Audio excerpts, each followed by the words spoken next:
Imagine ouvir vozes todos os dias. Algumas sussurram palavras de conforto, enquanto outras gritam ofensas. Você não sabe se está enlouquecendo ou se recebeu um dom espiritual. Essa é a linha tênue que separa a mediunidade da esquizofrenia, uma fronteira que divide fé e psiquiatria, espiritualidade e ciência. Hoje, vamos explorar o que a psicologia profunda e a neurociência revelam sobre essa experiência que atravessa tantas vidas. Seja bem-vindo ao Psychomatrix, o canal onde a psicologia de Carl Jung encontra a espiritualidade e a ciência. Aqui, nós damos voz às emoções e experiências que você talvez tenha tentado esconder. Antes de continuarmos, inscreva-se no canal e compartilhe este vídeo. Ele pode trazer clareza não só para você, mas também para alguém que convive com experiências psíquicas que parecem um dom, mas que podem esconder um sofrimento mental profundo. Carl Jung, o pai da psicologia analítica, era fascinado por fenômenos espirituais. Ele acreditava que muitas visões, sonhos e vozes eram, na verdade, expressões do inconsciente coletivo. Para Jung, nem toda experiência de ouvir vozes é sinal de doença. Pode ser uma manifestação simbólica da nossa própria psique. Contudo, a psiquiatria nos alerta. Em muitos casos, esses mesmos sintomas podem indicar esquizofrenia, uma condição séria que exige cuidado clínico e acompanhamento profissional. A esquizofrenia é um transtorno mental caracterizado por delírios, alucinações auditivas e uma grande dificuldade em distinguir o que é interno do que é externo.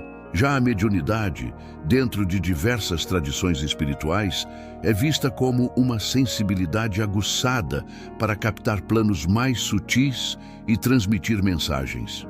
Mas então, onde está a diferença fundamental? Ela reside no impacto que essas experiências têm na vida da pessoa. A esquizofrenia tende a fragmentar, a isolar, a gerar angústia. A mediunidade, quando bem equilibrada, tende a gerar sentido, propósito e até mesmo cura. Vamos pensar em um caso clínico. Uma mulher que relatava ouvir vozes constantes, a maioria delas críticas e ameaçadoras. Após o diagnóstico, ficou claro que se tratava de esquizofrenia. Em contraste, médiums frequentemente relatam ouvir vozes que transmitem paz ou mensagens coerentes e estruturadas. A ciência busca uma forma de distinguir isso objetivamente. A esquizofrenia, normalmente, gera um sofrimento intenso e disfuncional, enquanto na mediunidade, a experiência pode ser integrada à vida sem que a pessoa perca seu contato saudável com a realidade. A neurociência já nos mostra algumas pistas fascinantes. Em quadros psicóticos, existe uma hiperatividade em regiões do cérebro ligadas à linguagem.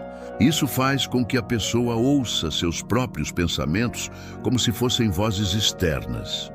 Já em estudos com médiums em transe, as alterações cerebrais são distintas, mas parecidas com estados meditativos profundos. É como se a mediunidade reorganizasse a percepção, em vez de fragmentá-la, como acontece na esquizofrenia. Jung não negava o valor das experiências espirituais, mas fazia um alerta importante. Se elas desintegram a vida prática da pessoa, se a impedem de trabalhar, de se relacionar, isso é um sinal de desequilíbrio. Ele via a mediunidade como um canal simbólico do inconsciente, que pode ser tanto uma fonte de sabedoria quanto de perigo. O limite está em como a pessoa consegue integrar essa vivência. Para alguns, é uma revelação, para outros, um tormento. A fronteira entre espiritualidade e doença é muito mais tênue do que imaginamos. E aqui está o ponto central. Não se trata de desqualificar a espiritualidade, nem de reduzir tudo a uma doença. O objetivo é perceber quando a experiência gera crescimento e quando ela gera destruição. A psicologia profunda nos convida a interpretar os símbolos, Mas a psiquiatria nos lembra da necessidade crucial de um diagnóstico clínico quando há sofrimento. O equilíbrio está em olhar para ambos os lados. O mistério da alma não se resolve apenas com uma etiqueta. Se essa reflexão está fazendo sentido para você, inscreva-se agora no Psychomatrix. Aqui nós exploramos temas que cruzam espiritualidade, sombra, psiquiatria e psicologia profunda. Cada vídeo é um convite para compreender a alma além do óbvio. Sua jornada de autoconhecimento começa quando você se permite encarar até as experiências mais estranhas com curiosidade e consciência. Um detalhe importante a ser considerado é o contexto cultural. A mediunidade quase sempre está ligada a um sistema de crenças. No espiritismo, no xamanismo ou em tradições de matriz africana, ouvir vozes e ter visões é frequentemente interpretado como um dom. Já a esquizofrenia é considerada um transtorno clínico em qualquer cultura. A grande diferença está na narrativa que envolve a experiência. O mesmo fenômeno pode ser visto como doença ou como revelação, dependendo da lente que usamos.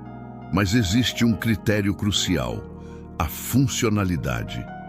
Se a pessoa mantém seus vínculos sociais, consegue trabalhar, amar e viver com equilíbrio, a experiência pode ser interpretada como mediunidade. Mas quando ela se perde em sua realidade interna, fica isolada e em sofrimento intenso, a psiquiatria identifica um quadro de esquizofrenia. A fronteira, portanto, é menos sobre o fenômeno em si e mais sobre as suas consequências na vida prática. Estudos brasileiros, especialmente na USP, já compararam a atividade cerebral de médiums em transe com a de pacientes com esquizofrenia. E o resultado é claro: os cérebros funcionam de maneiras muito diferentes. O médium, mesmo em transe, não perde a consciência de si, enquanto o paciente esquizofrênico muitas vezes perde a distinção entre realidade e delírio. Isso é uma evidência científica de que espiritualidade e doença não são a mesma coisa, embora às vezes possam parecer. O próprio Jung trabalhou com casos em que sonhos, visões e vozes traziam mensagens simbólicas poderosas. Para ele, esses fenômenos eram parte da linguagem do inconsciente. No entanto, quando o paciente se afundava em delírios e não conseguia mais funcionar na vida, Jung sabia que estava diante de algo clínico. Sua visão integrava o mistério, mas sem jamais negar a necessidade da ciência. O nosso maior desafio é não cair em extremos, nem rotular toda a experiência espiritual como doença, nem romantizar todo surto psicótico como mediunidade. A verdade é complexa. A alma fala em símbolos e o cérebro também pode falhar. Precisamos das duas lentes, a espiritual e a científica. Só assim conseguimos honrar a experiência humana em sua totalidade, sem descartar sua profundidade e sem ignorar seus riscos. Pense em um jovem que começa a ouvir vozes. Se a família pertence a uma tradição religiosa, ele pode ser visto como um médium em desenvolvimento. Se ele está em um contexto puramente médico, pode ser diagnosticado como esquizofrênico. O mais importante é não negar nenhum dos lados, mas observar. Essa experiência traz paz ou destruição? Essa é a pergunta que realmente ajuda a distinguir o dom da doença, a espiritualidade do sofrimento. Agora, eu quero te convidar a escrever nos comentários: eu escolho equilíbrio. Essa frase é mais do que um simples comentário. É um compromisso com a busca por discernimento entre espiritualidade e saúde mental. É declarar que você não vai negar a ciência, mas também não vai apagar o mistério da alma, porque talvez a verdade mais profunda esteja exatamente no encontro entre os dois. E o equilíbrio é sempre o caminho mais sábio, tanto na psicologia quanto na vida. A esquizofrenia precisa de tratamento. A mediunidade precisa de integração. Ambas falam da psique humana, mas em dimensões diferentes. Como diria Jung, quando o inconsciente irrompe em nossa vida, ele pode ser um guia ou um agente de destruição. O que define o destino não é o fenômeno em si, mas como ele é acolhido por nós. Negar a ciência ou negar a espiritualidade é escolher ficar apenas com metade da resposta. O ser humano exige uma síntese. No fim, talvez a pergunta não seja apenas é mediunidade ou esquizofrenia, mas sim o que essa experiência pede de mim. Às vezes, ela pede acompanhamento clínico. Outras vezes, pede integração simbólica e espiritual. Mas em todos os casos, ela pede escuta, porque a mente, quando fala, traz mensagens, seja na forma de um arquétipo ou na forma de um sintoma. O silêncio e a negação são sempre mais perigosos do que a escuta atenta. Se este vídeo despertou algo importante em você, curta, compartilhe e inscreva-se no Psychomatrix. Aqui nós não fugimos das perguntas difíceis. Exploramos a sombra, a espiritualidade, a ciência e a psicologia profunda. Porque entender a alma exige coragem para atravessar mistérios. Sua participação mantém este espaço vivo e relevante. E lembre-se, talvez a sua própria experiência seja o próximo passo do nosso diálogo. Mediunidade ou esquizofrenia. Talvez nunca exista uma resposta simples e definitiva, mas existe algo muito maior. O compromisso de não reduzir a alma humana a um simples rótulo. A psicologia profunda e a ciência podem se encaminhar juntas, oferecendo discernimento e clareza. No fim das contas, seja um dom ou um diagnóstico, toda experiência humana pede acolhimento.